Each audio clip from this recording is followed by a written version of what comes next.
Bakal calon wakil gubernur Jakarta, Rano Karno, menerima kunjungan silaturahmi sejumlah alumni Sekolah Menengah Atas atau SMA 3 Jakarta di kediamannya berada di kawasan Lebak Bulus, Jakarta Selatan. Ya, dalam pertemuan ini mantan wakil gubernur Banten ini mendiskusikan sejumlah hal dalam dunia pendidikan, terutama terkait arah pendidikan Jakarta ini mau dibawa kemana ke depannya, serta juga harapan-harapan terkait dunia pendidikan di Jakarta.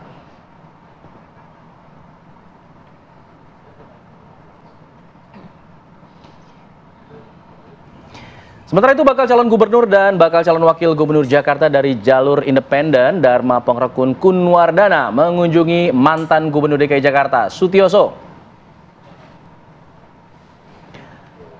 Kedua paslon ini didampingi Ketua Tim Sukses Siti Fadila Supari. Ya. Kemudian Sutioso mengajak kedua pasangan ini untuk berkeliling Museum Bang Yos. Ketiganya kemudian berdiskusi selama 1,5 jam tentang persoalan di Jakarta.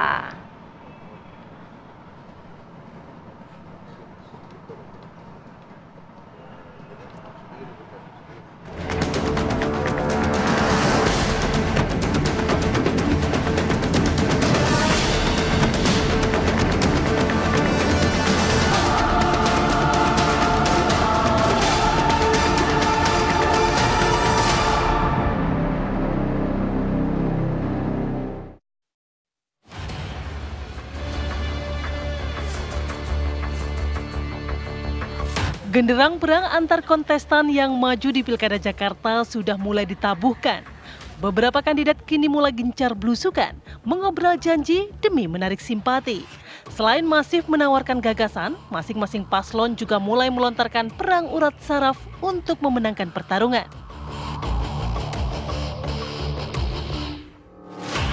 Bakal calon gubernur Jakarta Ridwan Kamil menargetkan bisa memenangkan kontestasi Pilkada Jakarta hanya dalam 1 putaran. Mantan gubernur Jawa Barat ini percaya diri lantaran mendapat dukungan dari koalisi Jumbo. Pernyataan RK ini pun direspon langsung oleh bakal calon wakil gubernur Jakarta Rano Karno. Mantan gubernur Banten ini pun merasa yakin bisa menang 1 putaran. Pria yang akrab disapa Bang Dul ini juga berkelakar. Jika Ridwan Kamil dan Suswono hanya menang tipis, maka ia dan Pramono Anung bisa dengan mudah mengalahkannya. Meski duet Ridwan Kamil Suswono disebut-sebut memiliki elektabilitas yang tinggi, rekam jejak pasangan Pramono Anung dan Rano Karno tak bisa diremehkan. Apalagi masih ada pasangan non-parpol Dharma Pongrekun Kunwardana yang bisa saja mencuri suara.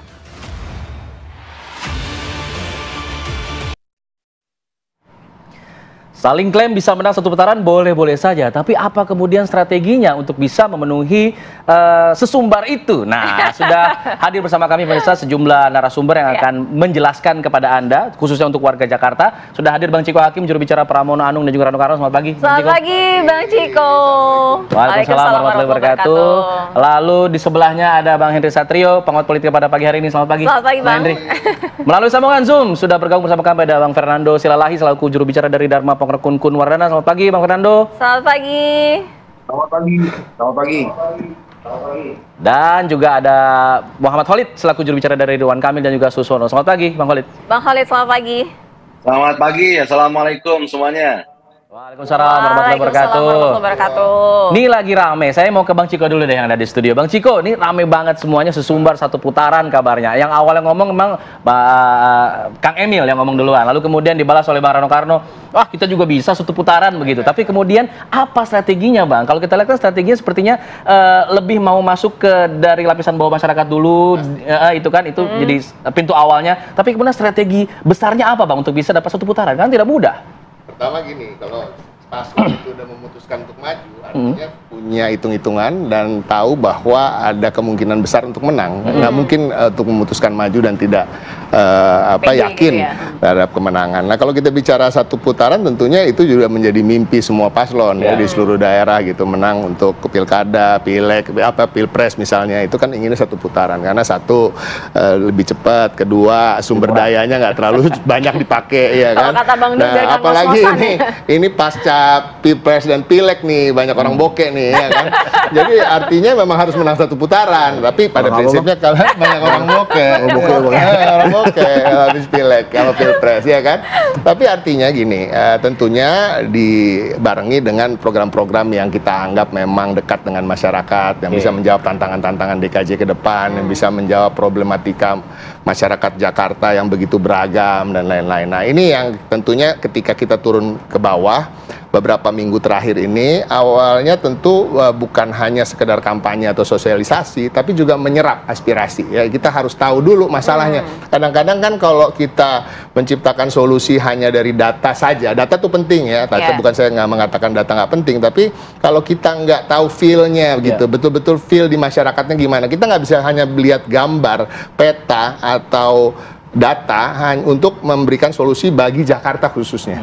Karena Jakarta walaupun satu kota, karakteristik masyarakatnya Jakarta Timur berbeda, Jakarta Selatan berbeda, Utara berbeda. Artinya turun ke bawah itu untuk menyerap aspirasi sambil juga memformulasikan gagasan-gagasan yang tepat untuk menjawab tantangan-tantangan itu. Jadi agak sulit nih kalau orang dari Jawa Barat gitu misalnya ya, kan? Yang jago data, arsitek, yang tangguh dan lain-lain. Tapi kalau nggak pernah tinggal di sini lama, kita nggak tahu. Kalau Mas Pram ini kan hari-harinya naik sepeda, ya hampir setiap pagi dia naik sepeda puluhan kilometer untuk mengetahui kemudian jalan-jalan yang rusak, bagaimana karakter masyarakat Jakarta yang ada di daerah ini, daerah itu, makanannya apa, ya kan, senengnya apa, ibu-ibunya senengnya dikasih apa, ya kebutuhannya pun berbeda-beda. Jadi itu satu. Yang kedua, ya kita punya program-program unggulan tentunya. Satu, kalau kita bicara soal keamanan, kita bicara soal CCTV di setiap sudut kota, ya kan.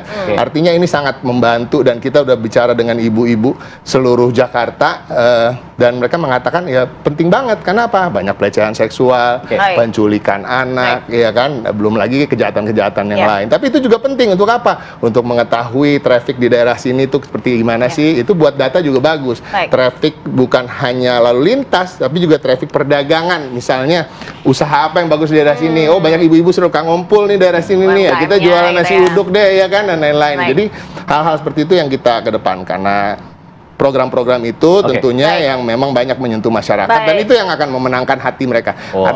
Bagi kami ini bukan menang-menangan melawan paslon lain, tapi memenangkan hati warga Jakarta. Memenangkan hati warga Jakarta. Kita juga tanyain ke Bang Holid. Bang Holid tadi udah sempat disinggung oleh Bang Ciko. Ini warga Jawa Barat belum tentu bisa memenangkan hati warga Jakarta, agak sedikit sulit. Nah, ini kepercayaan diri untuk satu putaran itu, Jawa Barat ya. Oh iya, Depok ya. Depok ya. Yang disenggol jubirnya juga. Jubirnya juga langsung disenggol. Kira-kira nih keinginan ataupun kepedean untuk satu putaran itu karena memegang koalisi yang besar atau karena apa, Bang Holid? Ya kalau kita berpikirnya seperti itu, STY itu bukan warga Indonesia, itu tapi bisa menyukseskan timnas ya. Jadi gini. Jadi begini ya, kalau kita melihat kontestasi ini, kita berpikirnya adalah tentang warga Jakarta, Jakarta sebagai kota global ya, Jakarta sebagai kota yang sudah tidak menjadi ibu kota. Jadi kita butuh sosok kandidat yang bukan yang bukan hanya kelas lokal gitu ya, tapi juga diakui dalam konteks global. Nah, pasangan Ridwan Kamil Suswono ini, pasangan ini merupakan pasangan yang memiliki rekam jejak, memiliki pemikiran, gagasan yang bukan hanya diakui di tingkat lokal, tapi juga di tingkat global. Kang Emil kemarin baru pulang dari luar negeri, mendapatkan gelar profesor kehormatan dari kampus di luar negeri, dan itu bukan untuk yang pertama kali, tapi untuk kedua kalinya. Dan ini adalah penghargaan beliau sebagai seseorang yang memiliki ide gagasan dalam membangun sebuah kota. Dan Kang Emil adalah sosok pemimpin yang bisa kita lihat bagaimana leadership beliau ketika menjadi wali kota Bandung, menjadi gubernur Jawa Barat. Dan Pak Suswono adalah seorang pemimpin yang memiliki rekam jejak sebagai seorang legislator dan menteri. Jadi perpaduan antara perspektif pemimpin lokal yang diakui global dan seorang wakil yang memiliki perspektif kepemimpinan pemerintahan pusat. Jadi kita ingin menawarkan kepemimpinan buat warga Jakarta yang insya Allah akan bisa berjuang memberikan yang terbaik buat warga Jakarta. Jadi kalau tadi bicara tentang menang satu putaran, lebih cepat memang lebih baik ya. Karena kalau kita lihat proses demokrasi ini cukup panjang sekali. Dari kemarin Pilpres, Pileg, dan sekarang Pilkada. Dengan satu putaran, tentu yang dimenangkan adalah warga Jakarta.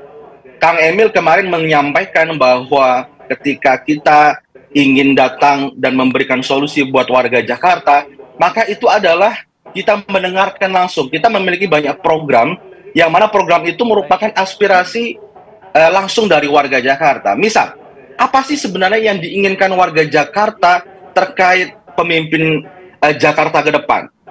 Isu yang paling besar muncul adalah terkait bagaimana lapangan kerja, terutama anak-anak muda. Anak-anak muda kita ini semakin sulit sekali cari kerja. Nah, inilah yang akan menjadi salah satu agenda besar dari pasangan Ridho, bagaimana menciptakan lapangan kerja yang berkualitas, bagaimana menciptakan lapangan kerja khususnya untuk anak-anak muda. Kang Emil memiliki sebuah kompetensi dalam menciptakan ekonomi kreatif. Ekonomi kreatif itu memiliki 17 subsektor, yang mana itu akan bisa menciptakan lapangan kerja yang begitu besar. Kemudian apalagi? Mengatasi banjir, mengatasi kemacetan. Kita ingin memadukan antara konsep public transportation yang terintegrasi, dan juga bagaimana konsep integrasi dengan rumah hunian yang layak. Jadi bagaimana rumah hunian itu bisa dekat dengan aktivitas kegiatan ekonomi. Jadi perpaduan antara transportasi publik yang terintegrasi dengan rumah hunian yang dekat dengan aktivitas ekonomi. Itu akan bisa menjadi perpaduan. Apa yang sudah bagus di zaman Gubernur Anies Baswedan, itu kita lanjutkan terkait Jaklingko itu. Kita tambah armadanya, rutenya. Tapi kita juga akan integrasikan dengan rumah yang terjangkau dan layak, yang dekat dengan aktivitas ekonomi. Itu salah satunya. Dan inilah kita ingin tawarkan solusi yang konkret buat warga Jakarta. Iya, itu program ditawarkan untuk bisa memikat Jakarta agar bisa menang satu putaran. Nah, apakah kemudian program-program dari dua paslon ini menggentarkan paslon dari jalur perseorangan? Bang Nando, apakah juga punya target yang sama bisa menang satu putaran?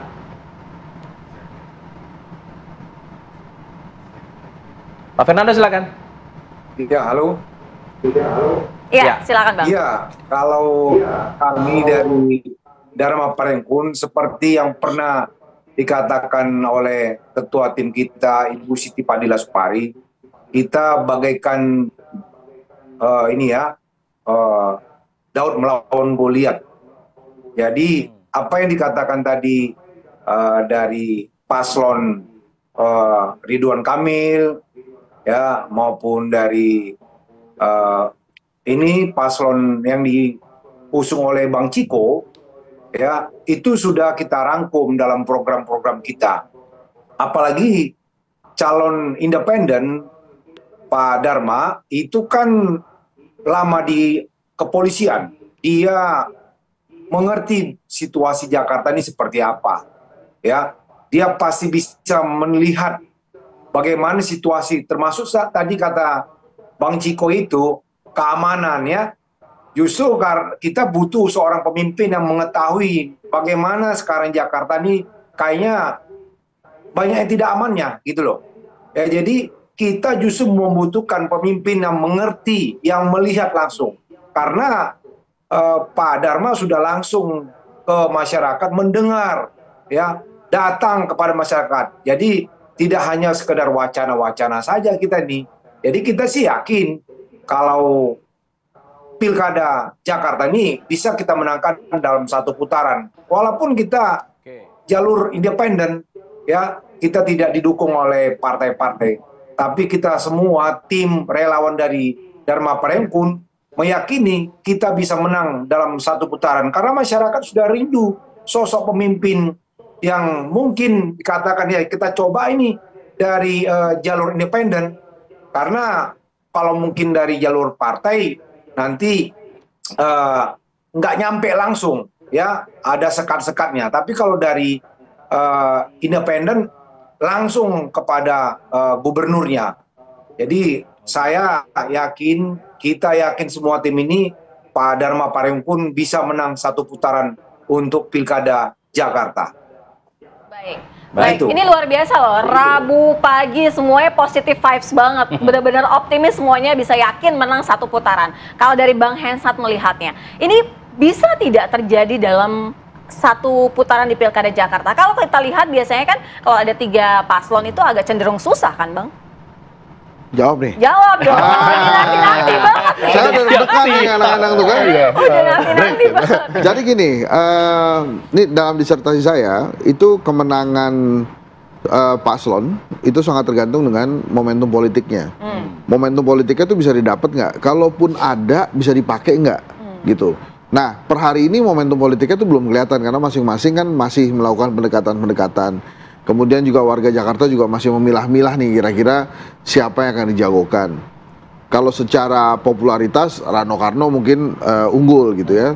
Kemudian secara dukungan pemerintah, perspektifnya atau persepsinya Ridwan Kamil mungkin unggul. Tapi dari sisi kebebasan bergerak ya mungkin Bang Dharma nih. Jadi masing-masing tuh punya unggulan-unggulan. Tapi kalau nanti datang momentumnya kemudian bisa dimanfaatkan, yang memanfaatkan itu menang. Tapi sebelum kita masuk ke era program-program, menurut saya yang perlu diperhatikan dan perlu diingat oleh para paslon ini adalah jaga lisan. Karena seringkali di Jakarta itu gara-gara nggak jaga lisan itu jadi kalah tuh. Dan sampai hari ini dari 2 mitos yang ada kan sudah terbukti satu mitos nih bahwa Jakarta tuh nggak boleh Gubernur Jakarta itu nggak pernah 2 periode ya. Yang Mas Anies nggak ikut kan berarti terbukti lagi nih mitosnya. Tapi lebih dari itu adalah bagaimana warga Jakarta tuh mengkritisi para calon gubernurnya. Jadi hati-hati sekali dengan program-program yang harus atau yang akan ditawarkan ke warga Jakarta. Karena mereka kan bertanya balik gitu. Ini maksudnya apa? Ini buat siapa? Kenapa perlu ada begini? Kan kalau ditanya programnya hampir sama semuanya gitu. Kecuali Bang Dharma memang dia mengedepankan keamanan. Gitu ya. Kalau Mas Pram dan Bang RK gitu ya itu sama aja programnya, hanya nanti bagaimana pelaksanaan di lapangan. Tapi menarik tadi Mas Holid bilang programnya Anies Baswedan akan diteruskan gitu. So artinya memang dalam berbagai survei kan Anies masih nomor 1 waktu itu ya. Sekarang sih udah nggak lagi. Artinya memang ada kelompok segmen masyarakat Jakarta yang menginginkan beberapa program Anies juga dilakukan. Baik. Terus yang menarik lagi adalah yang menarik lagi? Iya, potong dulu. Ini dikit. Semuanya masih bicara tentang Persija Jakarta. Oke. Semuanya bicara tentang Jakmania. Padahal itu hal yang penting, tapi masih ada lagi yang penting. Bukan lebih penting, penting. Yang penting lainnya. Oke. Kita dulu, usai jeda kita kembali saat lagi. Tapi sini dia apa kabar Indonesia Pagi. Ada hal penting lainnya yang tadi dikatakan Bang Hensat yang masih belum terucap nih selain dari suara-suara pendukung Persija. Ya. Betul Bang? Apa itu Bang? Gini, Persija kan banyak ya, 400.000 yang terdaftar. Kalau nggak terdaftar tuh mungkin sekitar 700 ribuan, mungkin sampai 1 juta juga gitu. Jadi artinya memang banyak dan harus didengarkan. Nah, dari Persija ini kita juga bisa mendengarkan masalah-masalah di Jakarta yang lain gitu. Hal tentang bagaimana warga Jakarta terkadang para calon gubernur ini fokusnya lebih ke kota gitu ya, tapi nggak ngelihat mikronya Jakarta tuh gimana, pendidikan mereka, ekonomi mereka gimana. Nah, ini kan satu-satu nih ya, misalnya Bang Dharma tentang keamanan. Tapi ada kasus pencatutan KTP kan, jadi warga juga nanya tuh gimana mau aman, KTP aja dicatut-catut gitu. Dan sampai sekarang, waktu itu saya pernah bilang nih di acara ini juga, udah waktu itu minta ditantang aja KPU-nya, verifikasi lagi aja. Tapi kan kemudian kata-kata yang keluar kalau saya nggak salah, wah itu saya nggak ngerti, itu kan relawan yang ngumpulin. Nah itu juga mesti digarisbawahi juga. Aman gimana caranya aman, KTP-nya dicatut kayak gitu-gitu. Terus kemudian dari Kang Ridwan Kamil dan Suswono juga mungkin ada hal-hal yang perlu diluruskan tentang kenapa di Jawa Barat gitu. Sementara secara politik Pak Suswono ini kan PKS. Presiden PKS yang maju di Jawa Barat. Mesinnya gimana nih? Mesinnya PKS di Jakarta nih jangan-jangan pindah ke Jawa Barat juga. Supaya kan gini loh, menurut saya secara ego si presiden ini nggak boleh kalah. Gitu. Jadi artinya mungkin perhatian PKS itu akan lebih ke Jawa Barat. Nah kan Pak Ridwan Kamil juga akhirnya, lah gue udah pindah ke Jakarta, mesinnya juga balik ke Jawa Barat gitu, mungkin begitu juga. Sementara yang ini ngandelin Rano banget gitu. Apa-apa ya Bang Dul, apa-apa Bang Dul gitu ya. Pramononya? Hati-hatinya adalah kalau keseringan ngomong Bang Dul, nanti begitu di kertas suara mana Bang Dulnya nih, gitu. Atau misalnya karena ada sosok Cak Lontong kan, mana Cak Lontongnya nih. Kenapa demikian? Karena Pak Pram dibandingkan dibandingkan Rado Karno dan Cak Lontong pasti secara popularitas masih tertinggal, walaupun pasti juga dikenal karena menteri beberapa kali. Jadi memang masih ada kurang-kurangnya secara mikro-mikro itu. Ya. Mantap. Senggolannya ketiga paslon. Iya, kita ke Bang Fernando dulu nih, karena pertama kali yang tadi disinggung ya dari jalur independen mengenai KTP ini. Gimana Jakarta bisa aman kalau data aja dikumpulin, diretas, padahal mereka menyatakan bahwa itu bukan data yang mereka bikin gitu. Bang Nando, silakan. Juga seperti itu. Iya. Ya, itu kan sudah lewat passway, ya kan? Buktinya kita kan sudah ditetapkan sebagai calon independen. Ya, kalau isu-isu itu yang dibuat hal biasa lah itu, ya kan? Kalau kita balik ke belakang lagi seperti orang bilang, itu kaca di mobil itu yang di depannya kecil itu melihat ke belakang, jadi nggak usah lagi di apa. Atau juga kita sudah ditetapkan sebagai calon independen, dan itu nggak ada lah isu-isu yang ini aja yang membuat suasana supaya agak meriah aja itu. Kita anggap itu supaya lucu-lucuan aja itu. Buktinya kita bisa lewatin kok, nggak ada lah itu. Kalau Pak Dharma kan seorang pejabat kepolisian bintang 3 loh. Ya nggak mungkin lah main kayak gitu.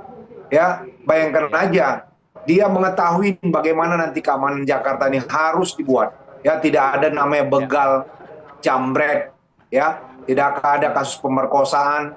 Semuanya harus kita tampung aspirasi dari masyarakat. Orang-orang miskin, ya kita tahu Jakarta ini kan pemilihnya cukup cerdas. Tapi lagi-lagi ternyata di daerah Jakarta Utara itu banyak, Jakarta Timur yang masyarakatnya termarginalkan tuh banyak sekali. Itu yang tidak terjangkau selama ini. Kita sudah langsung berusukan ke sana, mendengar langsung dari masyarakatnya. Makanya tadi kita bilang, ya kalau dari independen ini kan nggak ada sekat-sekat yang harus melalui siapa aja. Masyarakatnya langsung datang gubernur. Pak Gubernur, ini gimana nih? Tak perlu melalui partai, ya kan? Kami mau begini Pak Gubernur, datang langsung. Ya kita akomodir nanti model-model Pak Ahok. Yang baik kita akan akomodir. Ya seperti Pak Anies juga ya. Yang baik kita akomodir. Tidak ada lagi sekat-sekat harus melalui si Anu lah, si Anu, nggak ada. Kita sudah canangkan nanti gubernur kita langsung mendengar dari masyarakat, buka langsung posko-posko di mana-mana, melaporkan misalnya ada pejabat di Pemda DKI yang coba-coba menghalangi masyarakat, melaporkan ada kejanggalan atau pelanggaran-pelanggaran di wilayahnya. Begitu. Oke, baik jadi catatan ya. Terima kasih ya Bang Nando ya atas klarifikasinya ya. Itu menjadi tadi catat oleh warga Jakarta. Lalu saya ingin ke Bang Khalid kalau begitu. Bang Khalid, ini mesin partainya diharapkan bisa jalan di Jakarta sebenarnya. Tapi kemudian sepertinya akan lebih fokus ke Jawa Barat kah karena presidennya ada di sana? Kita ini kan ada lebih dari 500 pilkada ya. Dan setiap daerah itu tentu memiliki penanggung jawab, punya pasukan yang sudah disiapkan masing-masing. Tentu di Jawa Barat, kita di Jawa Barat juga menjadi 3 besar di sana, peringkat kedua, dan di Jakarta kita peringkat pertama untuk pemenangan legislatifnya. Jadi saya pikir ini di Jakarta bahkan PKS sejak dari awal ketika bahkan deklarasi sebelumnya, pasangan sebelumnya, kemudian pasangan Ridwan Kamil Suswono atau pasangan Ridho ini sudah melakukan konsolidasi dari tingkat pusat, kemudian tingkat Jakarta, kemudian bahkan sampai ke level ranting. Ya, kita sudah mulai siapkan itu pasukan khusus untuk pemenangan Ridwan Kamil Suswono ini. Jadi kita sudah konsolidasinya bukan lagi di level pimpinan, di level pengurus, tapi sampai ke level kader. Dan proses gerakan menyapa warga Jakarta sudah berjalan ke rumah-rumah, ke RT RW, dan sudah kita melakukan berbagai macam kegiatan. Jadi kalau kita hanya mengandalkan gerakan dari paslon atau kandidat, tidak akan semua titik itu bisa kita jangkau. Tapi insya Allah kader Partai Keadilan Sejahtera dan tentu dengan kerjasama kolektif yang bagus dengan partai-partai pengusung lainnya, kita akan bisa menjangkau setiap rumah warga Jakarta, insya Allah. Baik. Kalau dari Bang Ciko sempat disinggung tadi, ini figurnya dikenal hanya Bang Dul, jadi jangan sampai tiba-tiba dicari yang mana nih, karena mungkin nggak fokus ke sebelahnya gitu, fokusnya ke awalnya aja yang pilihan gubernur. Dan ternyata ada nama Dul, karena namanya sudah didaftarkan di pengadilan untuk di kertas suara, jadi Rano Dul Karno. Jadi itu udah dijawab ya, yang satu udah dijawab. Yang kedua memang kalau kita bicara soal popularitas, soal elektabilitas, Mas Pram jujur, beliau juga sering mengatakan, bahkan mengatakan di salah satu podcast, saya di nomor 100 saja enggak gitu. Tapi kami melihat sejak beliau ditetapkan oleh partai, ditunjuk oleh Ibu Megawati Soekarno Putri untuk menjadi calon gubernur dari kami, tiba-tiba dia langsung gaspol. Tiba-tiba dia langsung membuat jadwal sehari itu minimal 8 sampai 10. Dimulai jam 5:30 pagi, hampir setiap hari. Itu jadwal di subuh dibuat untuk dia berkeliling dan lain-lain. Tetapi juga bersama dengan itu Bang Dul juga begitu gitu sama. Jadi kok nggak apa-apa ngomong Dul, Bos. Ada di kertas suara, Bos. Udah dipikirin ternyata dari kertas suara. Jadi intinya gini, paslon ini kan satu kesatuan. Kalau bisa dibilang harus jadi duit tunggal, harus saling melengkapi. Kenapa dipilih gubernurnya ini, wakil gubernurnya ini, ada pertimbangan-pertimbangan yang harus kita utamakan adalah saling melengkapi terkait dengan misalnya di masa kampanye bisa melengkapi popularitas, elektabilitas dan lain-lain. Tapi kalau di masa pemerintahan ketika terpilih tentunya yang satu birokrat, yang satu lebih ke bidang budaya, walaupun juga pernah menjadi pimpinan daerah juga gitu. Jadi intinya sebenarnya kita punya calon ini cukup lengkap. Mas Pram ini kan 10 tahun terakhir aja menjadi Menteri Sekretaris Kabinet, sehingga memang bukan tempatnya menjadi sosok yang genit dalam tanda kutip ya, yang harus berada di depan, karena dia memang betul-betul menjadi pembantu presiden. Tapi kita jangan lupa 4 kali beliau terpilih sebagai anggota DPR, artinya dia itu jagoan elektoral juga, orang menangan juga, bukan orang kalahan. Artinya setiap maju dalam kontestasi dia selalu menang. Dan mudah-mudahan kali ini juga begitu. Baik, Bang Hensat, mungkin apa yang dikatakan oleh semua juru bicara ini, apakah cukup untuk bisa menang satu putaran? Boleh ditutup dulu. Kita akan kembali setelah pesan berikut. Jangan kemana-mana. Kita jeda dulu, kita kembali saat lagi. Ya, kita kembali ke permasalahan Pilkada Jakarta yang juga masih terus bergulir, pemirsa. Saya ingin ini karena saya yang terakhir, saya ingin satu-satu dulu deh untuk absen ya. Saya ingin ke Bang Khalid dulu kalau begitu. Bang Khalid, dengan semua apa yang dikatakan, strategi tadi juga sudah dikemukakan, program juga sudah dikemukakan, yakin satu putaran, Bang Khalid? Ya harapannya demikian. Karena semakin cepat, semakin bagus ya. Satu putaran tentu yang diuntungkan adalah warga Jakarta. Sehingga nanti gubernur dan wakil gubernur yang terpilih akan siap bekerja tancap gas untuk pembangunan dan akselerasi kemajuan Jakarta. Insya Allah. Yakin ya, benar-benar Bang Khalid yakin. Kalau dari Bang Ciko, yakin ini Bang satu putaran? Masih sangat yakin ya. Kalau kita bicara soal memenangkan hati warga Jakarta, tentunya kita harus meng-attack atau menyerang isu-isu yang memang close to their mind, close to their heart, dekat dengan hati mereka, dekat dengan kebutuhan mereka. Kita bicara tentang ada 500.000 atau 500.000 juta warga miskin kota yang bagaimana akan kita pikirkan ke depannya. Kita bicara soal pengemudi ojol yang totalnya se-Jabodetabek ada 2,5 juta. Bahkan kalau Jakarta saja aja separuhnya 1,2,5 juta, dan kita sedang memikirkan untuk bagaimana mereka mendapatkan status sebagai pekerja formal sehingga mendapatkan advantage, benefit seperti layaknya pekerja formal dengan upah yang sesuai. Nah, terkait itu juga kita juga harus memikirkan tentang kota global tadi. Tapi kota global itu tidak bisa terlaksana kalau SDM-nya nggak global mindset-nya, ya nggak global juga kehidupannya gitu. Artinya apa?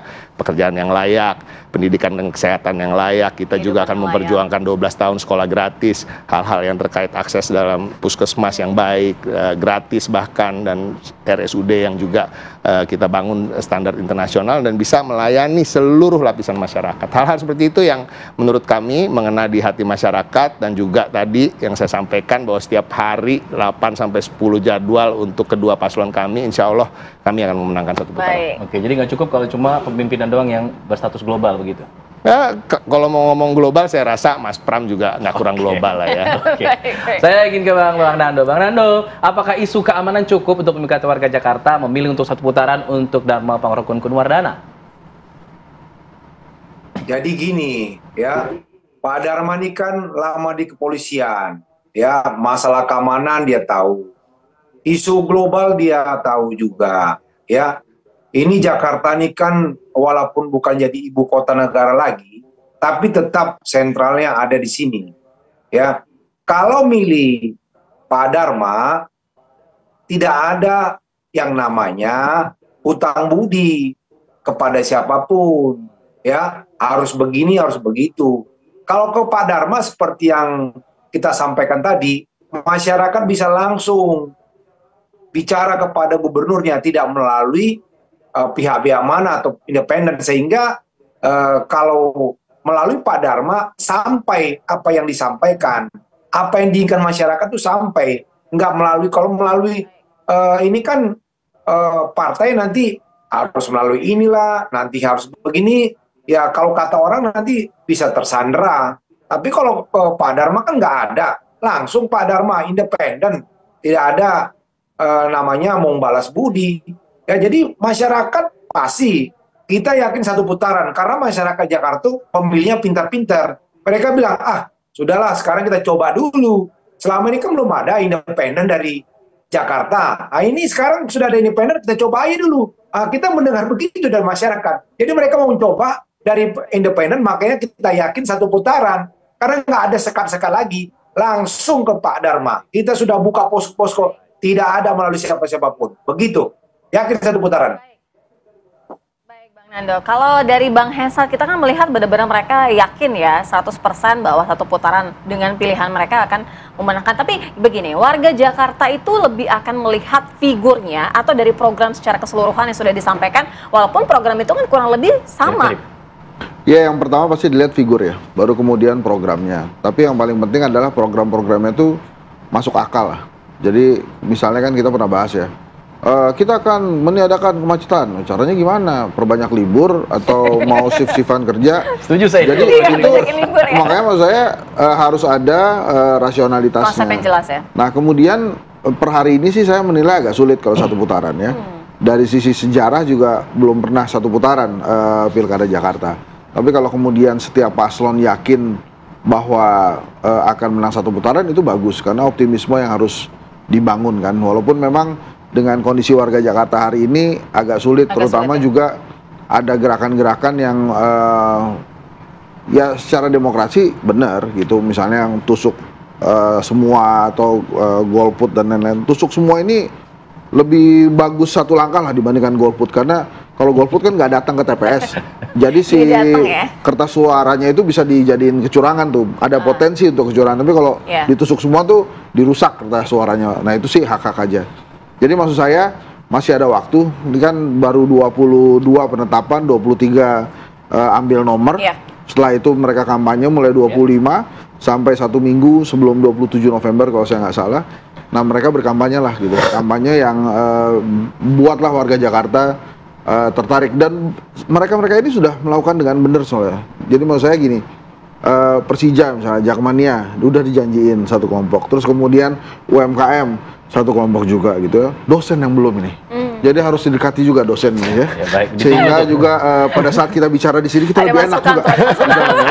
Jadi penting juga jurnalis juga belum, jurnalis juga belum. Kita tunggu nanti program-programnya apakah memang akan menyasar ke situ, profesi-profesi tertentu, jurnalis dan dosen mungkin. Terima kasih ya semuanya, Bang Ciko, Bang Henry, lalu kemudian Bang Nando, Bang Holid, terima kasih semuanya. Terima kasih ya. Selamat pagi.